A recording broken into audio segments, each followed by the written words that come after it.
Yılbaşı, milli piyango, yılbaşı biletleri.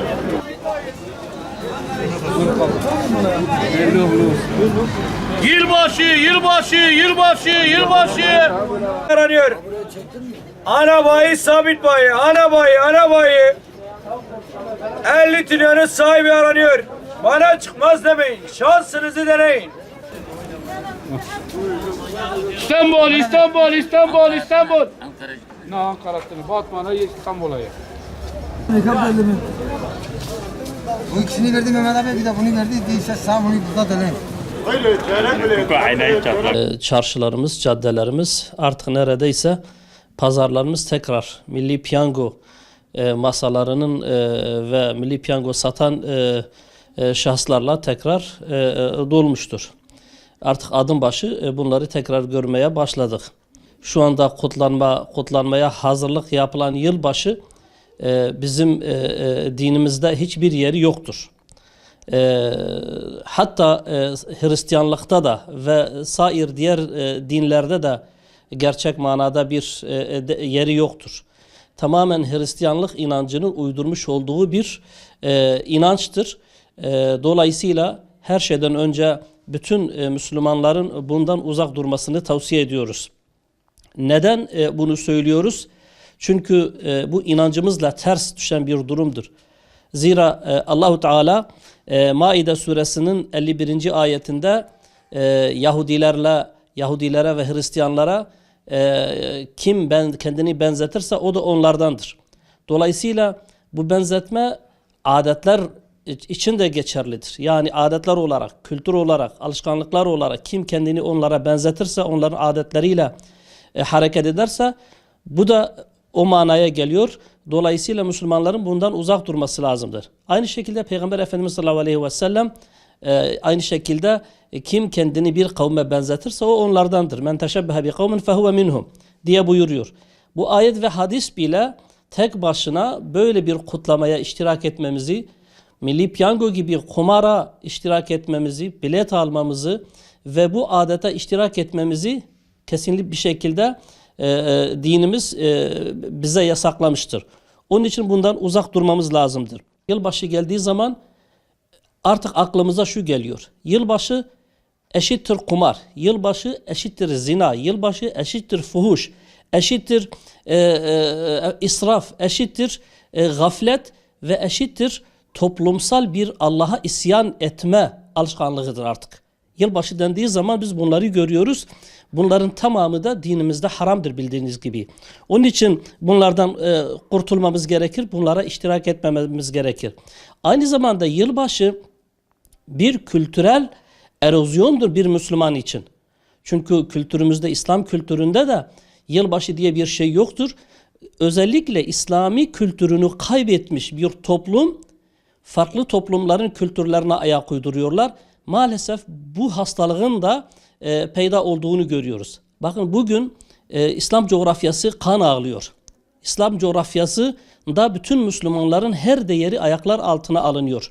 Böyle bir mevsimde yaşarken bizler bu neticesi kimin eliyle olmuştur? Şüphesiz ki Noel zihniyetinin eliyle ortaya çıkarılmış bir durumdur. Bugün Suriye'nin durumu Noel zihniyetinin bir neticesidir. Oysa yılbaşı kutlamalarıyla bize ne sevdirilmeye çalışılıyor? Noel sevdirilmeye çalışıyor. Noel zihniyeti sevdirilmeye çalışılıyor. Hristiyanlığın, papazlığın, papazların ne kadar sevimli, ne kadar insancıl oldukları bize aşılatılmaya çalışıyor. Bunun neticesini de işte biz Suriye'de görüyoruz, Irak'ta görüyoruz, Arakan'da görüyoruz. Onun için Müslümanların bütün safsatalara kanmaması lazım ve böyle bir programa asla iştirak etmemeleri lazımdır. Bir diğer husus da bu geceyi illahi eğer kutlamak istiyorsak hatırlatmak istiyorum ki bu 1 Ocak tarihi aynı zamanda Mekke'nin fethinin yıl dönümüdür. Mekke fethedildiği zaman aslında bu batıl zihniyetlerin putları kırıldı değil mi? Mekke fethedildiği zaman Kabe'de putlar yıkıldı.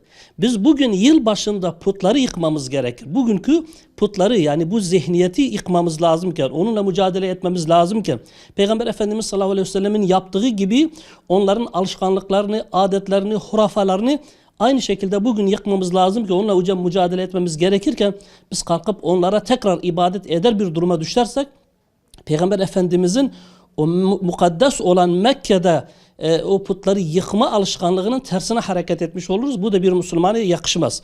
Bir diğer acı gerçek de özellikle yılbaşında kumarın oynatılması. Milli Piyango adı altında adeta dindar insanların bile iştirak ettiğine şahitlik ediyoruz. Bu büyük bir acıdır. Çünkü Milli Piyango Kur'an ayetiyle sabittir.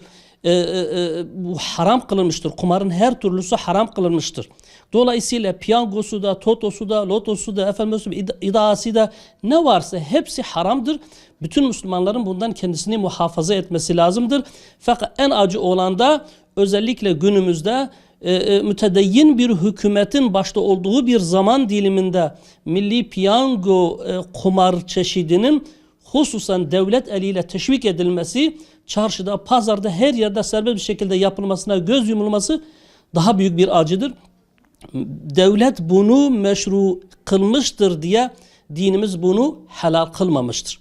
Buna aldanmamamız lazım. Milli piyango gibi kumar hastalığından kendimizi muhafaza etmemiz lazımdır.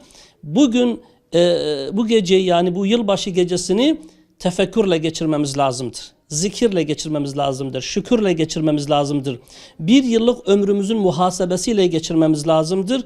Bu geceyi Mekke fethini anarak, Mekke fethinin tekrar hatırlayarak geçirmemiz lazımdır. Aksi takdirde harama düşmüş oluruz. Bütün Müslümanların bundan kaçınması gerektiğine inanıyorum. Allah'ın yasakladığı muamelelerden birisi de kumardır.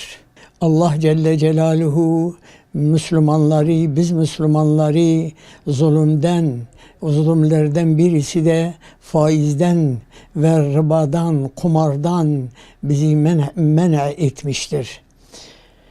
Özellikle yılbaşlarında oynanan o kumarlar Allah Celle Celaluhu ve Resulü Zişan sallallahu aleyhi ve sellem bunları ayetlerde ve hadislerde bunları zem etmişlerdir ve bunları yasaklamışlardır.